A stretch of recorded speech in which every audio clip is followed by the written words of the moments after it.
Greetings, adventurers, and welcome to Dark Dice. Many of you hearing this are likely first-time listeners, and we wanted to explain a few things before we jump right into the show. This introduction should preemptively answer many of the questions you are likely going to have. So first, what is the show?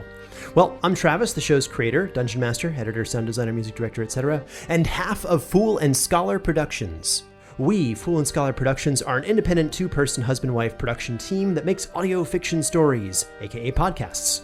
There are marks, scores on the bunker. They want my heart. They'll have to find it, cold and lifeless. Medical crew is currently unavailable to assist you.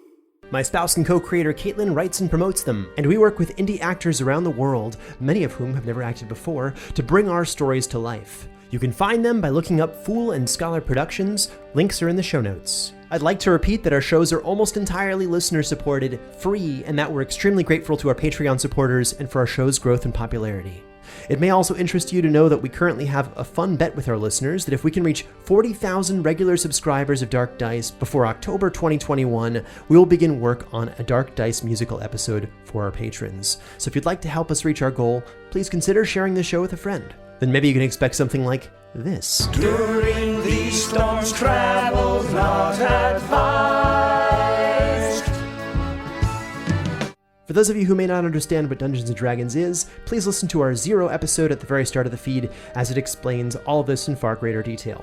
If you find that you're enjoying the show, you may wish to jump back to our first season. This episode and future ones contain many spoilers for that season, starting at about the 10-minute mark. We release one new episode of Dark Dice every month, and I'd like to point out that this show is definitely not for all ages. We provide a list of content warnings at the bottom of the show notes for every episode. Finally, if you enjoy the show, please consider checking out our other shows as well, like The White Vault. Well, enough of that. Thank you for sitting through this. Let's get started. Shalis de pace. Salis. Do you seek him? Do you seek him? Do you seek him? Do you seek him? Do you seek him? Do you seek the nameless god? You have found yourself among those who roll the dark dice. What you are about to hear happened long ago. A story brought back from the edge of oblivion, dutifully transcribed and enhanced orally to better captivate your attention.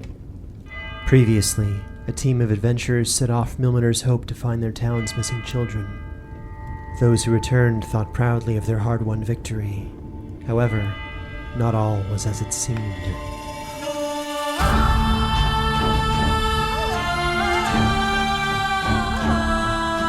Dark Dice, The Long Road, Chapter 1, Unavenged.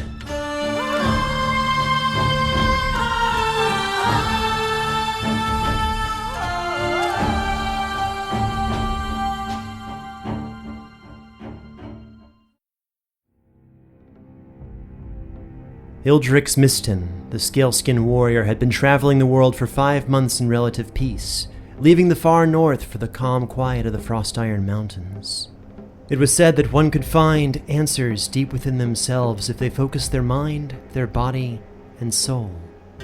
Ildrex, the brass-scaled traveler, was a humanoid of just over 6.5 feet in height, with the head and facial features of a dragon, and sharp claws that always seemed to twitch closer toward his water skin, currently half full of bitter ale. And so he was, so deep in meditation that he could not register his body's senses, and he did not notice the quiet footfalls approach, nor the subsequent strike to his head. He simply woke up, bound, chained, and walking. Ildrex Mystan's life had taken a very sudden turn, but perhaps this is what Ajinder, the dragon god, the god of will, had in mind. Today, Ildrex was the second of 3 prisoners that the knife-eared and smooth-skinned elves had captured in his 6-day march through the woods with them.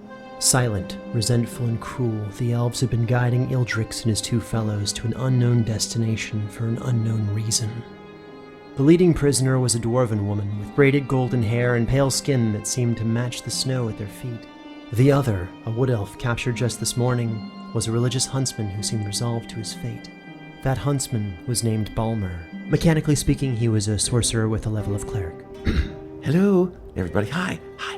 Hey, I'm Jeff Goldblum. My name is Jeff Goldblum, and today I'm going to be rolling the dark dice as Balmur, a curious elf with militarily short dark hair and facial markings, whose dark brown eyes, like two pillow mints, chocolate pillow mints, seemed to dart every which way, taking in his surroundings. Additional tattoos are visible through tears in his leather arm guards and sleeveless elven tunic, and he wears a necklace with a most curious circular symbol. A bracelet made of beautifully colored beads rattles slightly with each step. It's clearly an important memento. Balmur had in fact been searching the dead pines for his daughter's missing locket when he found himself similarly in the chains of those harsh elven slavers without so much as a word. Balmur, himself elven but not of the same tribe, knew the place that his captors were leading the group because he was raised on the local legends of the dead pines. The muted crunch of light footsteps walking through the snow were the only sounds beyond the jingle of chains as a massive stone archway came into view through the fog ahead. 6 hellish torches outlined by ancient characters, massive runes, and hideous gargoyles comprised the archway itself. The figures represented were comprised of stern-faced humanoids, ravenous monsters, and freakish abominations that seemed to shift in the torchlight. 2 large statues flanked the edges of the arch, and the passage appeared to lead directly into the face of the mountain ahead, framed by the roots of a grand tree. In the center of the archway was a massive door with no visible lock, keyhole, or method of entry. Instead, a simple inscription carved on the door itself in a language all present recognized as Elvish, accompanied a strange rotting stench that hung strongly in the air. A few dozen paces away, hidden in the snow, the Vogelberg siblings. What are your first names again, siblings? I'm Gaelle. I'm Glom. Thanks. Gaelle and Glom Vogelberg had been reunited for just over a month. On her way home to the coasts of Innelhaven, Gaelle found Glom in the employ of Sir Percy Fife, the 3rd son of Border Baroness Malkavia Fife. Sir Percy was a good man who had been on a quest to raise his family's reputation beyond the borders of their domain. The House of Fife was fairly insular, and since Sir Percy had no chance at leading his family, he sought glory through noble deeds. While trying to gain the favor of House Osmark, he traveled as far south as the Bright Vale, seeking the employment of brave souls to assist him on a crusade of justice against the monsters of the realm. The Vogelberg siblings, being of strong name and reputation, assisted him for 3 weeks, hunting monsters, battling vile witches, and righting wrongs. They did not speak of their father, and did not have all that much time to catch up beyond a general overview of what the other had done since their separation many years ago. The duo became some of Sir Percy's best friends within his retinue, until they volunteered to hunt down a group of elven slavers, cultists that had eluded the frontier division, while the rest of their group continued south toward the Darklands. Sir Percy tried twice to pay the Vogelbergs for their time, thanked them for their friendship, and bid them luck on their next noble adventure. The Vogelbergs had tracked the slavers through the dead pines, and finally caught up with their prey. The last minutes of Soren's life flashed before his eyes as he bled out in the snow. He could remember an argument, the raising of voices. They were almost free from that horrible abyss, the living tomb of a nameless, vile god, when a trap had maimed him, nearly tearing off his legs. Exhausted and in a fugue state from days of travel without sleep, they lumbered forward, carelessly on raw feet, each step like walking along dull razors. They had long since forgotten the trap just before the great door, which ripped into flesh, crippling Soren who bore the brunt of the bladed wire. The others had dragged him just beyond the safety of the great door and healed his exposed bones and muscles just enough so he might walk again. The 4 children, half-starved and silent, could only watch in horror as their saviors began to argue over who would have to be sacrificed to seal the great gate. Iasind's Keep, the shopkeeper from Ilmater's Hope, having finally been reunited with his son, reasoned that he had the most to live for. He had gone to hell and back for his son and swore that they would never be separated again. Don't fucking go there. Rowena Granitepike, dwarven noble heir apparent to the Cordalan Slavers Guild, and the murderer of Soren's friend, Sister Savarite Cavernsfall, argued that her duties to get the children to safety had not yet concluded.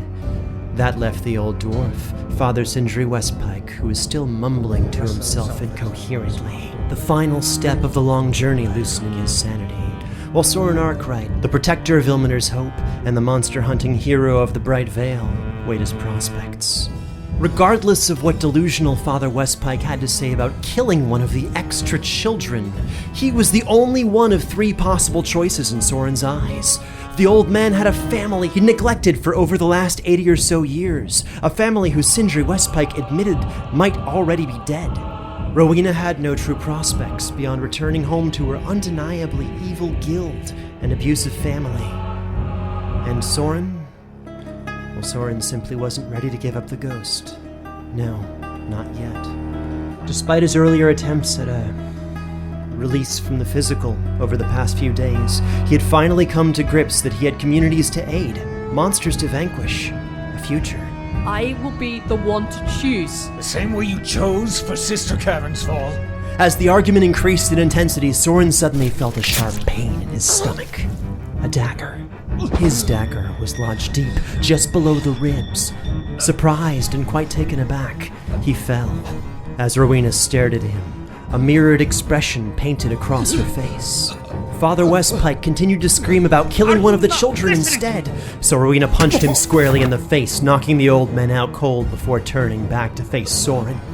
The injured man turned to crawl away, begging, pleading for his life, but Rowena stepped on his exposed muscle and ripped the dagger from his chest. Oh God, I'm so sorry, Soren. She stared him straight in the eyes and spoke with a cold smile. Thank you, friend. You'll remember your sacrifice, always. Rowena stabbed him 2 more times as Eyþór could only watch on in horrified silence, covering his son's eyes. Soren's memory faded quickly from that point, but he remembered hearing Father Westpike calmly ask a question before passing out. Was that enough for the ritual? The old man had already seemingly justified his kin's actions as the world went dark.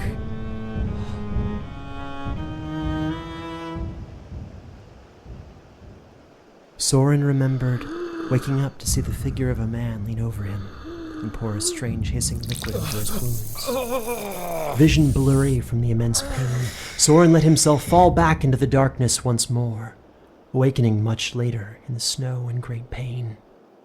Soren examined his body, noting the scars in his legs which once exposed bone and muscle, and on his chest where he was clearly stabbed. He examined his hands, and noted that his skin seemed almost gray, and though it was dark, the world seemed so much lighter than it did before. Soren could see in this dark, see that he was still within sight of the Great Gate, and that he was no longer in the place where he fell. The sound that woke him came from nearby, a mere 20 feet from the gate, a group of 3 prisoners being pulled on chains by 6 elves. The elven captors were garbed in a mixture of chainmail and plate, armed with a mix of long and short swords, and each holstering a light crossbow on their belt and grim expression. Soren recognized that the elves would soon sacrifice their prisoners to strengthen the wards of the Great Gate. And as Soren took in the situation, a human male, perhaps 8 feet away from him, snuck closer to the elves. What did Soren want to do?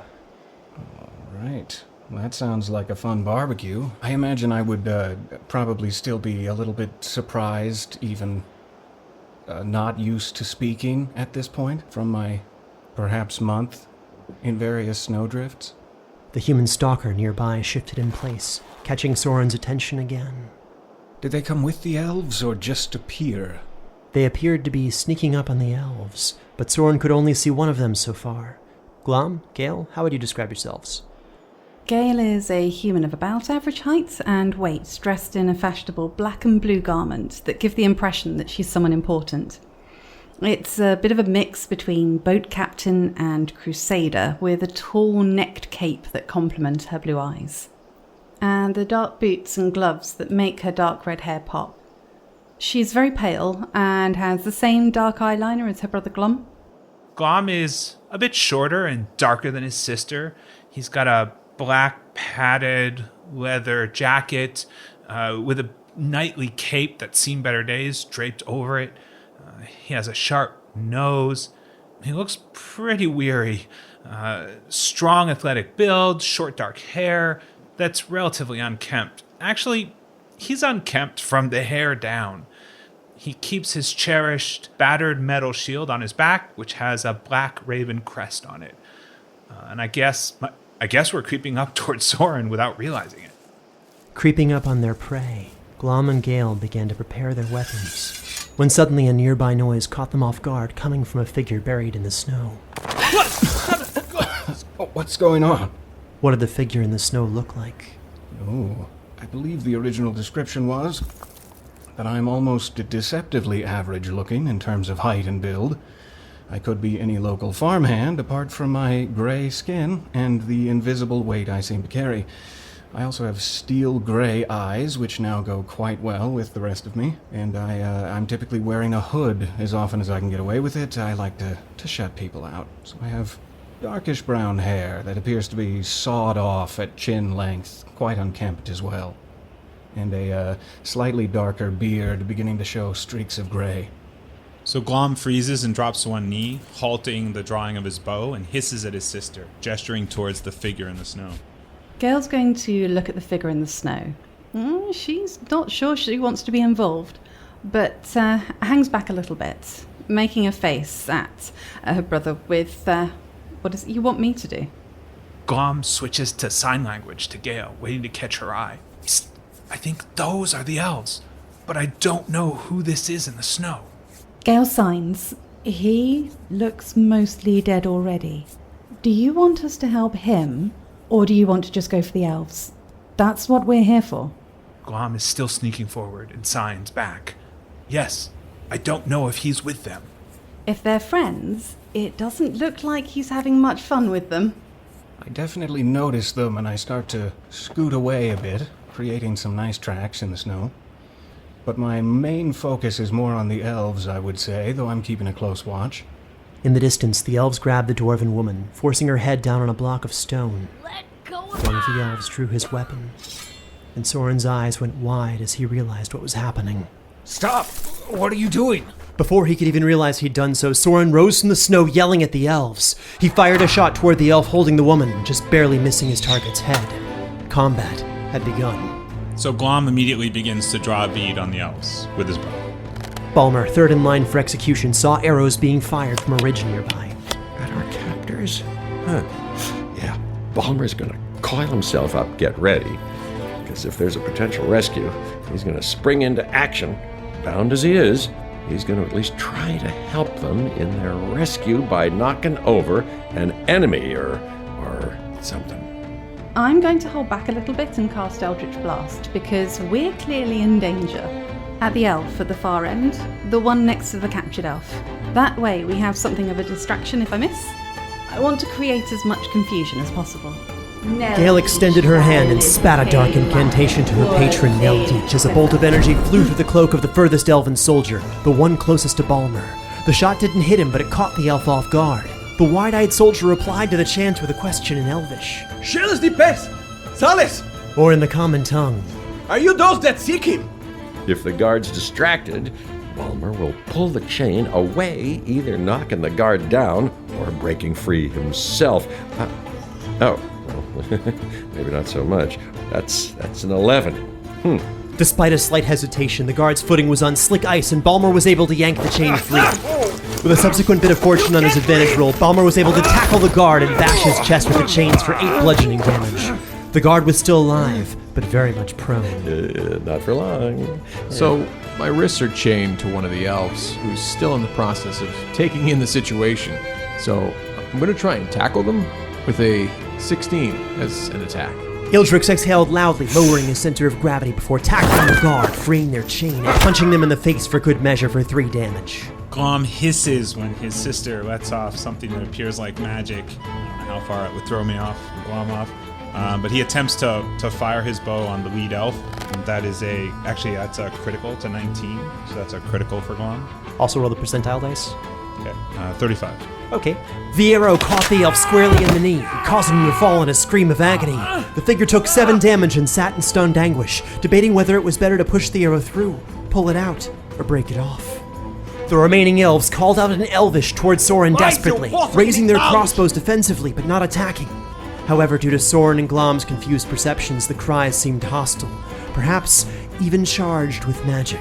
Oh, I won't yell back just yet. Let's take another shot at the one who's next to, was it Ildrex? 18 to hit, 6 damage. Soren let loose another arrow, this time catching the elf straight in the shoulder, causing him to cry out in agony before openly weeping. Okay, so Gaelle is very aware that she's just missed, and she's also revealed facts. Specifically, she's just used magic in front of her half-brother. She's going to back away a little bit from him and attempt to use Mage Hand to grab a bolt and pull it off the crossbow of an elf who's aiming at us. That's pretty original, so sure. Unbeknownst to the elf, Gaelle successfully pulled the bolt right off the crossbow. Ildrex, looking from the downed guard to his own shackles, surmised that his bindings were intended for creatures smaller than himself. With a roll of a 19, normally I allow players to describe their own kills, and you're technically killing something, so if you'd like. After tackling my captor, Ildrex bends into his arms and arches his back and throws his hands apart, splintering the chains that are binding him there. The pieces of chain exploded outward, providing a feint that took his captor's momentum away, helping Ildrex avoid the incoming blade. The elf with the arrow in the knee remained in stunned shock as one of their comrades broke the embedded arrow, quickly turned, took aim at Balmur, and pulled the trigger. The crossbow's mechanisms were working, but no arrow flew, much to the confusion of both the target and shooter. The slaver exchanged his defective crossbow with an elven scimitar, while the next elf in the row dropped their heavy blade with a wicked thud, decapitating the dwarven woman in a single motion. In the blink of an eye, 2 elven crossbows found their targets and fired at Gaelle and Glom, hitting them for 4 and 7 piercing damage respectively, as the shots caught their shoulder and arm. Both half-siblings now required a constitution saving throw, as the bolts were seemingly coated in some kind of poison. Okay, 9. 17. Gaelle ripped the bolt out quickly, but was not fast enough, and was poisoned. Gaelle's vision began to blur, and she began to sweat, overheating and uncomfortable. Glom, having just witnessed his sister perform a feat of magic, his most hated foe, felt a similar unease and was required to make a sanity saving throw. 3. Glom took 10 stress damage and unconsciously moved 10 feet away from his sister. As his mind raced to justify what he'd just seen, he thought perhaps that it was this place, these woods. Yes, that must be what was affecting her. Or better yet, those elves and their devilish magics, sinister spells crafted by their gods to test one's faith. Glom screams in confusion and fires immediately at the crossbowman, the one who just fired at my sister. That's a 19. That's critical. Again? Let's see if I can do better this time. 17 damage. With his percentage roll, Glom got an extra action. The elf takes an arrow right through the eye. Glom doesn't even watch the body drop. He's screaming and surging forward and firing on the person that just beheaded the dwarf with a 15. The shot reflected off the elf's armor as Glom, now fully exposed, screamed and charged forward in plain view as the elf's biggest threat. This worked perfectly fine for Soren, who had yet to be noticed by the elves. Never be famous in my time. I'd like to take a shot at the attendant, the merry maid of arrow in the knee leader boy. Try to get him out of the running here. A 19 to hit, and since I quietly set him as my hunter's mark, that will be 10 damage. As Soren caught the elf squarely in the chest with an arrow, their intended action ceased as they gasped for breath, still standing, but gravely injured. Okay, then Balmur is going to continue his assault, drawing upon his necromantic repertoire and casting the Toll the Dead cantrip on his captor. That can be overcome with a DC 13 wisdom save, or he'll take 7 necrotic damage. Balmur reached out with his necromantic energy and found the elf on the other end of his bindings. The chain links themselves grew into a muted chorus of percussion as Balmur's hands found the elf's face and physically pulled the life out of him, aging and withering his features until he was just a corpse. No one present had ever seen an elf age before, especially not in this unnatural way, causing 5 stress damage to all except Balmur. Glom screams, "They're turning everyone into witches!" So at this point I've already used an Eldritch Blast, so I'm not going to really worry too much about the fact that I'm causing a bit of a scene, because frankly we don't want to be captured, because freedom is incredibly important. So I'm going to make another Eldritch Blast while running after my brother. 19 to hit, and 9 damage. As the Eldritch Blast left Gaelle's hand, it crackled through the air, striking an elf on the back of the head just behind the ear. The smell of burning hair hung heavy in the air as the shocked elf died and hit the ground before she knew what happened. Ildrex quickly approached the nearest elf and let loose 3 quick jabs, a left and left, then a right hook squarely in the nose. A crunch of mist and blood over the frosty landscape, punctuating the end of the elf's multi-century life. Used to violence and death, Ildrex had no difficulty overcoming his sanity saving throw for the close proximity murder. Only 2 elven slavers remained. The first, still with an arrow to the knee, fired recklessly in the general direction of Ildrex, their vision blurring more with each passing second. The other silently accepting his fate as his lungs filled with blood, charged Glom. Glom welcomes it. Who raised his own scimitar just in time to deflect the first slash from the elf, then easily dodging the second. Moments later, and Glom had passed the elf who no longer possessed a head, charging dauntlessly toward the final elf. But despite Glom's incredible speed, Soren's arrow reached the wounded elf first, killing him without so much as a scream. His head hit the ground in a whip-like motion, and just like that, non-player combat had concluded. Well, Glom starts backing up towards Gaelle, sword still drawn, facing the 2 that are standing there, that have been attacking. The 4 survivors stood before each other now for the first time, breathing heavily. Gaelle feeling a bit more sick than a few moments ago, nausea from the poison creeping in her veins. I think Soren would probably immediately sit down again, and then probably lie down immediately after that, and just pant for a few seconds. A few seconds of safe panting.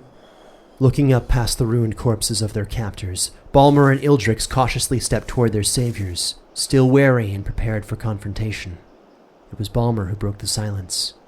Yeah, Balmur is looking around after the action ends, raises his hands, and says, if somebody could release me, that'd be preferable. Okay? Yeah, hey. So, we haven't really talked since we've been taken captive, so I don't really know anything about this huntsman or priest guy, Balmur. But he's still bound, so I'll go over to Balmur and I nod to them. Then I reach down and I grab him by the cuffs so as to not hurt his arms and calmly pull the chains apart. Or attempt to with a 20. The shackles broke easily under Ildrex's strength. Thanks. Yeah, I guess I should look for the rest of our gear. Smart thinking. Yeah, I, too, look for any equipment that might have been taken from me. It only took a few moments for Ildrex and Balmur to find their gear on the corpse with the burning hair. As they appraised their gear, they split the additional 20 gold silently between each other. Awesome. Glom backs up till he reaches his sister and sort of half whispers, "Gaelle, one of them is a witch." At this point, Gaelle's going to cast Awaken Mind. She wants to go inside her brother's head, and she's going to telepathically whisper to her brother. We saw their magic, the wicked elves. That was nothing. We fought with our weapons against their illusions and we triumphed. And then she's going to kneel down at this point because she's also not feeling very well. Glom is sort of just staring at the ground, blinking. After Balmur has collected his gear, he calmly walks over to where the others are seated, specifically next to Mr. Witch Hunter, and says, Hey, I'm no witch. My magic comes from the gods. Thank you. All right. Glom sheathes his sword and turns to Balmur. Which gods? I serve only one god, Raylir, the god of balance. He is the only way to fight against chaos and magic. Can the gods tell us just what happened here? Because I am very confused. Soren had walked closer to get a better look at the creatures present. He noted the burnt and punctured bodies of the 6 elven slavers and their 3 prisoners, the elf, the headless dwarf, and the scaleskin. Soren found himself strangely fascinated in particular with the remains of the aged elf. Glom grimaces and, with a failed perception check, doesn't realize that his sister isn't feeling well. Is anyone wounded? Did anyone take damage? Some of the weapons the elves use had a poison on them, I think. Ildrex and Balmur both eyed the bolt clearly sticking out of Glom's shoulder. Ow, what? Just behave. Well, if anybody is injured, I'll gladly offer my assistance. Yes, we were both injured. Glom snaps off the end of the bolt. Balmur will go over and look at him. Say, I don't think I have medicine for that, but I have the ability to heal you through the aid of the gods. Fairnuine, the god of magic, for instance, can create new blood, while my patron, the god of rebirth, can mend broken flesh. God of rebirth? Gaelle isn't keen on having herself medically examined, especially not by a complete stranger. In fact, she doesn't want to show that she's injured at all, and she hides her wounds. Glom slaps her hands away. Gaelle! Ow! To stop her from hiding the bolt in her arm. Cut it out! You're hurt. Is it all right if I tend to your wounds? They could become infected or septic otherwise. May I? Sure. I've had worse, but if you feel that you need to, then you can. Yeah. Ow! Yeah, this looks really... It looks like a nasty elven poison. Here, take away this one's pain. Ich will bring flies of more Oshales. You know, that's the same spell, yeah. And Balmur will cast Cure Wounds on Gaelle, restoring 10 points of damage as the blackened edges and graying skin begin to mend and slowly recover. Gaelle would thank him, but not too loudly. Just a quiet nod. Balmur nods respectfully in return. Glom's gonna walk over towards the elves and just start poking around. I don't think Glom likes Balmur, and he's sort of mumbling to himself. I don't care what the voice said. He said God of magic. That's evil. That's the land of witches. Nothing good comes of that. So is everyone else okay? Who were those elves? We were tracking them.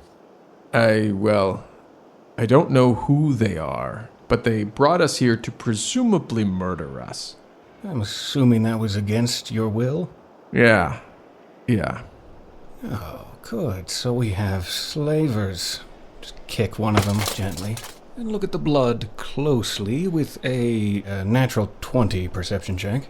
Soren noted that their blood seemed to be pooling into symbols. Oh. What about you, old man? He says to the human with a steel-gray gaze. What are you doing out this way? Old man, I'm fine. I'll take it. What's going on with the ground here, though? Blood appears to be pooling on the ground here into symbols. Is this Elvish? Does anyone recognize any of these symbols? Ildrex steps over and reads it. It's draconic, but it's strange. It seems magical in nature. The phrases are not written like common speech. You know, like you would speak to someone. It's in that sort of magic dialect, maybe. There are a few different dialects of Draconic, and this is the arcanely inclined, old-school dragon magic version. With an arcana roll of 3, I'm pretty sure it's not poetry or love letter, but perhaps a ritual in order to open the gate. Ildrex pointed up at the massive sealed gateway behind Soren. It's good that we killed them then. Mark my words, nothing good comes from magic, let alone blood magic. Oh, I've been here before. I'm Soren, by the way. Who are you? Ildrex Mystan. Ildrex? Good to meet you. Extend a large claw. I take it eagerly. Not too eagerly. I don't often see things like you roaming around in the forest, if it's not too forward of me to say, unless I'm being paid to hunt them. But I'm sure you're perfectly nice. Well, thank you for not hunting me. I've made my way to your lands here following the word of Ajinder and stopping wrongs in this world along the way. Sounds admirable. And the other prisoner here, you're an elf, sir? The handsome elf had taken to pulling the bodies further from the gate, and was presently cleaning up the pooling blood runes, with strips torn from their cloth. A wood elf, yes. Yeah, I saw the slavers and thought that I could perhaps be of assistance to them, but instead I ended up captured myself. Can you imagine? You were hoping to assist the slavers? Oh, assist the captives. Sorry. That's lovely of you. As I said, my name is Soren. Thank you for your assistance, Soren. I see death often in my line of work, but wasn't particularly interested in experiencing it firsthand or so soon. So thank you. So just to double check, so sorry, I'm catching up on my light reading. What is your line of work? Oh, I'm a single father, a man of many hats, a trapper on the side, and a bit of a channeler of the gods, dabbler of the magnetically mystifying arts of magic. Yeah, also sometimes moonlight as a bard of sorts. But I'm not going to test your patience with my cadence and predilection for preposterous poetry and rhythm, at least at this point. Well met. Well, thank you. That sounded pretty good to me. Are you sure you don't want to carry a tune while I look at the blood runes? Perhaps next time, Soren. All right. So do I have my memories from the previous game, or does Soren have amnesia again? Soren fully remembered the events and memories he had, ending with the team betraying and killing him. Those rat bastards. Okay. So, now having introduced myself to the former captives, I will turn back to the redhead and politely ask, feeling any better? Yes, the strange nausea seems to have passed. I still don't know your name. I'm Glom. Sorry, this is my sister, Gaelle. Gaelle Vogelberg. Gaelle and Glom Vogelberg appreciate the assistance. You've been tracking the slavers, then? I think you said? We have. We had business with them. But it would appear that we do not have business with them anymore. Well, I do apologize. I hope their pockets can still contain some boon to you. I'm sure we can find what we're looking for. So, I'm not quite sure what happened. Seems I'm just waking up after a fun little experience I had. Did you see any other people running away from this area as you came in? Any tracks? I'm assuming they would have headed back to town, to Ilmater's Hope. No, the tracks we followed led straight to here. We came from the southeast. Sure. Well, I don't mean to impose on anyone, but it looks like the forest is, well, just getting more dangerous and dangerous by the day. What with the roaming bands of elves and the large lizard creatures. Again, sir, you cut quite an impressive figure here in the forest. Wait. I think... Were there others? Glom stops going through the pockets and stands, turning towards Soren's. Are there others? I kind of reach down pensively and rub my chest, stomach area where I remember there being quite a bit of pain. I think there were, so to speak. Soren's fingers found the dagger-sized holes in his shirt around his chest and stomach, and the associated scabs of blood. Thinking I'd probably like to find them and ask them a few questions. I'm willing to keep hunting, sister, to get them all. We told Sir Percy that we would hunt the elven slavers. I can't see why we would stop now. If we've tracked these ones, then we can certainly track any accomplices they had. We need to finish what we've started. Just to clarify, the party I used to be with were not elves. Are you still hunting elves, or what is your quarry? The bodies at your feet belong to the elven slavers we were hunting. So, just to be clear, my quarry are traitors. Former companions of mine who stabbed me in the back, and front, sides, for no particular reason, but I believe that they may be a real danger to anyone that they come across. Something happened to their minds, you see. They saw something that changed them. And they're fairly well connected. They are not elves, but if you'd like to come with me, that would be fine. I'm headed northwest, towards the nearest village. I'd sure just like to get out of this snow and perhaps rest for a moment. I think it is time we do go take a rest and clean up and evaluate our situation. The rest would be good. And we may be close enough to the coast to pull up a few favours in the town. Get some accommodations and food. You have favours to pull, my goodness. One or two. I have friends, of a sort, here and there. Out of curiosity, what town did you say we are near? Ilmater's Hope, about a 3 days' journey from here, through the dead pines. Wonderful. Pine trees and cold hiking for 3 more days. Hey, at least we're not out here alone. Maybe we can form a parlor quartet on the walk. What do you think of that? Yes. Singing. Glom wants to search the body of the dwarf to see if he can find anything on it that would identify the victim. No stranger to the fields of death, Glom did not require a sanity saving throw for rummaging through the pockets of the dead woman. He was able to find 4 copper pieces hidden in one boot, 2 days' rations, and a small religious trinket which had been crushed.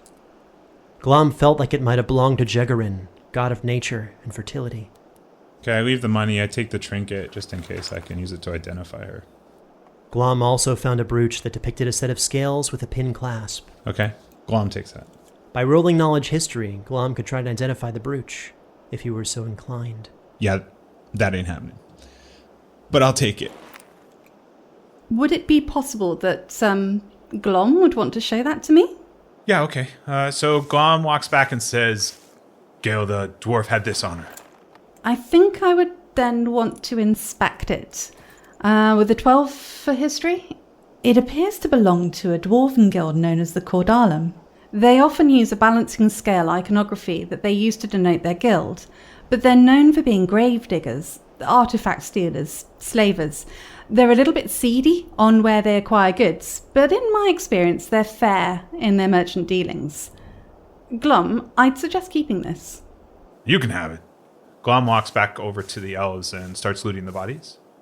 My friends, I realize I am quite different than all of you. Do you believe there is a place for me in this town you're headed to, and may I join you? As far as I'm concerned, I'd love for you to join us. And as for the village, they're not going to be forthright with the pitchfork behavior just because of your physical appearance. Not unless you do something against their laws, at least. But there may be some fairly intrusive questioning that comes from a place of genuine curiosity. Nice. Much like I was just doing. I don't mind questions. Absolutely. I would love for you to come with us, and love the extra hand in case we run into more unpleasantness. I would love to assist in anything I can do as long as we are together on this journey. 20 gold. Their armor, fairly good condition, a little bloody. Markings of Rayleer. My god. Just skip over that. Let's see. Each had a... I've got crossbows. Crossbow and a blade on each one. Glom returns with the 6 vials of the opaque purplish liquid and tosses them on the ground. And these. I'm going to inspect them carefully to see if I can identify the substances by sight. Do any of you happen to know how to identify potentially dangerous or magical liquids? A witch I once knew could, but she'd never explain it to me. How you identify strange vials in Dungeons and Dragons, it's a very odd methodology, is that you take a single drop and you taste it. Now, if this is something bad, this could be a bit of a strange experience for you, but typically 1 drop won't be too harmful. It's rather a shame we didn't keep one of the elves alive. It seems we're reasonably safe at the moment, so Gaelle opens one, smells the vial, and she then promptly puts the lid back on, knowing that we're 3 days away from the nearest village. I've already been healed at least once. I think it's probably safer to test these, perhaps, on somebody else. On second thought, they smell like the crossbow belts. I'll hold on to them. And Gaelle's going to pocket the vial. Should we start campfire for the night? It's dark and snowy. Absolutely. Let's get a fire going. On second thought, we might want to move just a little bit away from the bodies. They might smell or, attract creatures to them. Just an idea. Moving to a more suitable location is likely wise. I think getting at least a quarter mile away from the gate with the elvish blood rune writing would be a good idea. Sure, let's put some distance between us. So, were you serious about that elven parlor quartet? And so the team departed for Ilmater's Hope, the foul stench of death following in their wake. Dark Dice, Chapter 1B, Unavenged. Starring Jeff Goldblum as Balmur, Peter Lewis as Soren Arkwright, Holly Billinghurst and Sean Howard as Gaelle and Glom Vogelberg, Russ D. Moore as Ildrex, and Travis Vengroff as Dungeon Master. This episode featured Danilo Battistini as the Elven Slaver and Tanya Milojevic as the sixth player, the Dwarven Druid, who was executed before she could be rescued. This episode was co-edited by Sarah Buchynski of Polarity Audioworks and Marisa Ewing of Hemlock Creek Productions. Produced with additional editing and sound design by Travis Vengroff, with mixing and mastering by Hemlock Creek Productions. This episode featured music by Stephen Malin, Brandon Boone, Enzo Pozzovio, and Travis Vengroff. You can also check out our other shows like The White Vault, Vast Horizon, and Liberty. Links are provided in the show notes. To support this production and get access to bonus releases, music, world lore, art, and early access to future adventures and D&D materials, please join our Patreon at patreon.com/foolandscholar. You can also follow us on Facebook, Twitter, or Instagram as @DarkDicePod. This is a Fool and Scholar production. Thank you for listening. Really? The fuck? You guys let my character die? Ah! I've never rolled so poorly in my life. I'm gonna make another druid and join